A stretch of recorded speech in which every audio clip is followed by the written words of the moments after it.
This book is by one of my favorite writers, Junot Diaz, and he did a children's book, and it's called Islandborn, illustrated by Leo Espinosa. Every kid in Lola's school was from somewhere else. Hers was a school of faraway places. Mine was from a city so big that it was like its own country. India and Camila were from a stony village at the tippy top of the world. Mateo had lived in the desert so hot even the cactus fainted. Nu was born in a jungle famous for its tigers and its poets. And Lola was from the island. So when her teacher, Miss Obi, told the class, "Please draw a picture of the country you are originally from, your first country, and bring it in tomorrow," everyone got super excited. "I'm going to put in pyramids," said Dahlia. "And I'll draw a canal this long," Franklin said. "There's going to be a mongoose in mine," Nelson yelled. Nelson always yells.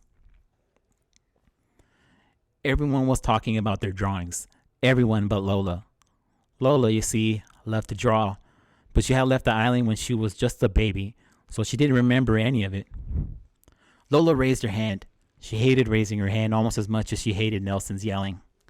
"Miss, what if you don't remember where you're from? What if you left before you could start remembering?" "No problema," said Miss Obi. "Are there people around you who do remember?" "Like my whole neighborhood?" Lola said. "And they're always talking about the island." "Well then," Miss Obi started, "maybe," but Lola finished her sentence.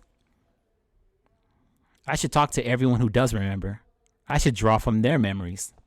"That's a very good plan, Lola," Miss Obi said with a smile. Lola started feeling better about the assignment, but then she saw all the other kids chatting excitedly about what they were going to draw, and it made her sad. Everybody was remembering their first home, even Nelson, who forgot everything. Nelson even forgot his last name once, for like an hour. Lola had always wanted to remember the island, but no matter how hard she tried, she never could. It was like a familiar word just at the tip of your tongue, but instead of a word, this was an entire world. Lola closed her eyes and tried to recall anything about the island, but nothing came up. She kept trying all through the school day. To help her focus, she put her fingers on the sides of her head, like her abuela's psychic sometimes did. "Are you okay?" her cousin Leticia asked as they walked home from school together. "I have to draw a picture of the island," Lola explained. "But I was just a baby when we left. Prima, you have to help me." "I don't remember a lot either, except for the bats. They were as big as blankets, and they used to chase after me at night." "Blanket bats?" Lola pulled out her notebook and began to sketch. Leticia stopped Miss Bernard, who always sold them crispy empanadas after school. "Miss Bernard, what do you remember about the island?" "Why, the music, of course. The whole country is like the inside of a huira, like the inside of a drum." "You mean like our neighborhood?" Lola said. The neighborhood had so much music, it was like a radio with a dial broken off. On the island, there's even more music. There's more music than air. And everyone is always dancing. Even in their sleep, people dance. "Sleep dancing?"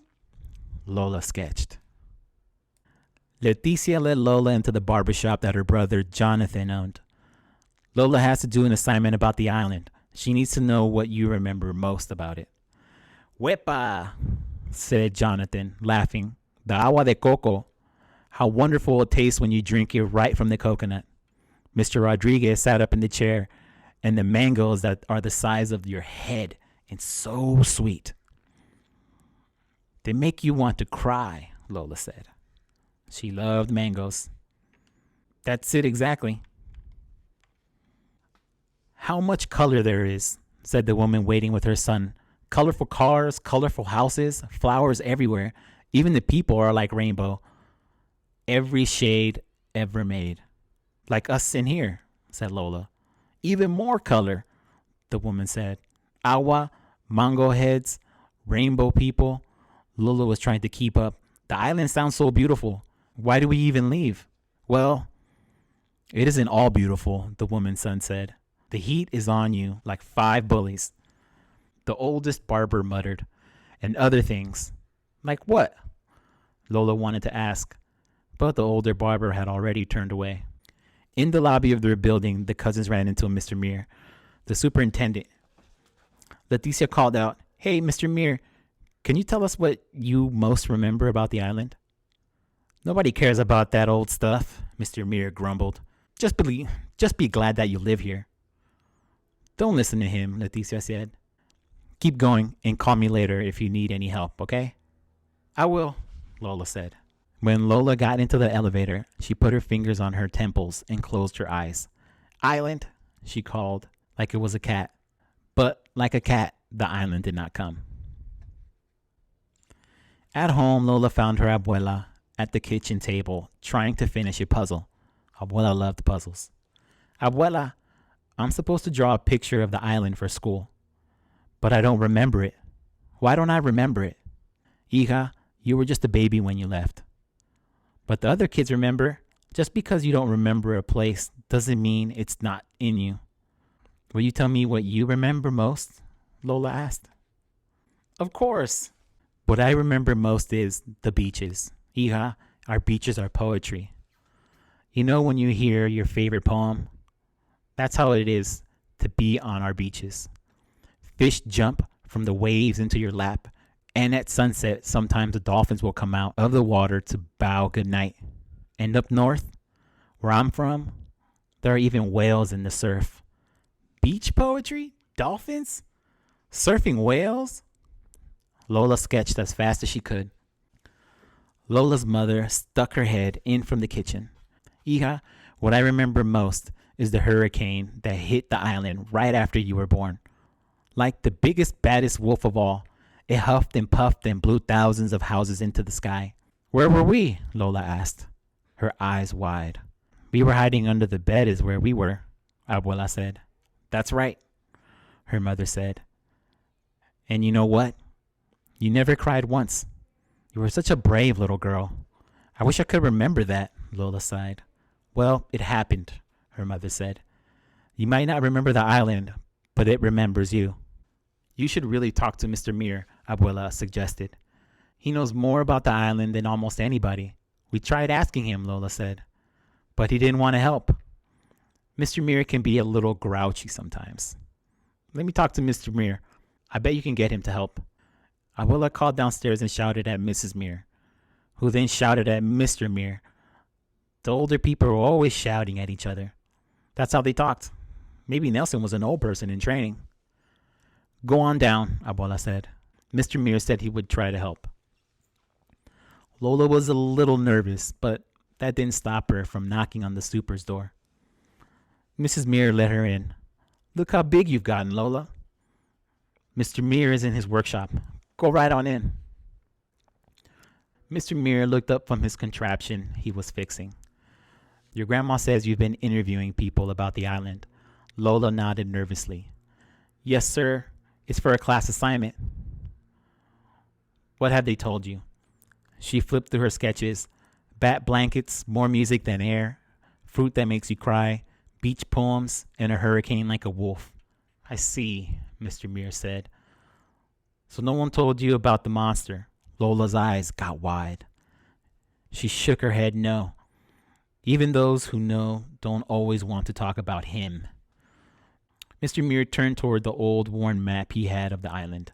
"Our island has always been a beautiful place. It was when I was your age, and it is today. But even the most beautiful places can attract a monster. A long time ago, long before you were born, that's exactly what happened. A monster fell upon our poor island." For once, Lola's pencil didn't move. "It was the most dreadful monster anyone had ever seen. The whole island was terrified and no one could defeat it. It was just too strong. For 30 years, the monster did as it pleased. It could destroy an entire town with a single word and make a whole family disappear simply by looking at it." Lola's curly hair was uncurling with fear. "Did you see the monster, Mr. Mir?" "Yes, all the time." "Were you scared?" "We were all very scared." Lola's heart was pounding. "So what happened next, Mr. Mir?" which should always happen to monsters. Heroes rose up. Strong, smart young women just like you, Lola, and a few strong, smart young men too. They got tired of being afraid and fought the monster. What a titanic battle that was. The whole island shook from their struggle. The monster tried all its evil tricks, but in the end, the heroes found the monster's weakness and banished it forever. What? Lola whispered. What happened to the heroes? No one knows, really. It was so long ago. Mr. Muir took off his glasses and sighed. Anyway, you should get back upstairs. It's getting close to dinner time. Thank you, Mr. Muir, Lola said. Thank you for your help. How did it go? Lola's mother asked. It was really good. Lola looked at the blank page in her hands. Lola spent the rest of the night drawing the island. She started out with one page, but she needed more room. So she added another page and then another, and soon she had a book. She worked through dinner, and she worked in bed, and was just finishing the last touches on the cover when her abuela came in to check on her. Abuela picked up a drawing of the final battle, and she got really still. Abuela, did you know about the monster? Of course, hija. Why do you think so many of us are here in the north? Lola put her arms around her abuela. You must have been so scared. Sometimes we were, her abuela whispered.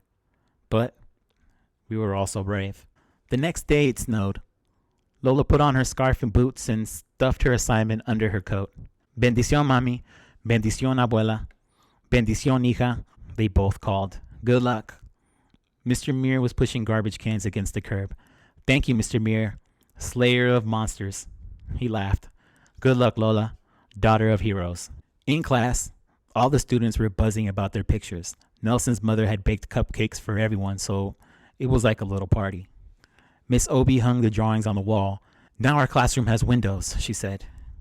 Anytime you want to look at one another's first homes, all you have to do is look out the windows. Then Miss Obi reached Lola's desk. So how did it go, Lola? Were you able to remember anything? I tried really, really hard, but nothing came. And that made me feel bad. But then I realized that I don't have to feel bad because even if I'd never set foot on the island, it doesn't matter. The island is me. Nelson snorted. That is so corny. It is not. Nelson, be nice, Miss Obi said. She and the other students gathered around Lola's desk. Nelson made sure he got real close so he could see everything. Lola suddenly got nervous. Go ahead, Lola. Show us. Okay, Lola said. Taking a deep breath, she opened her book. And out burst the island.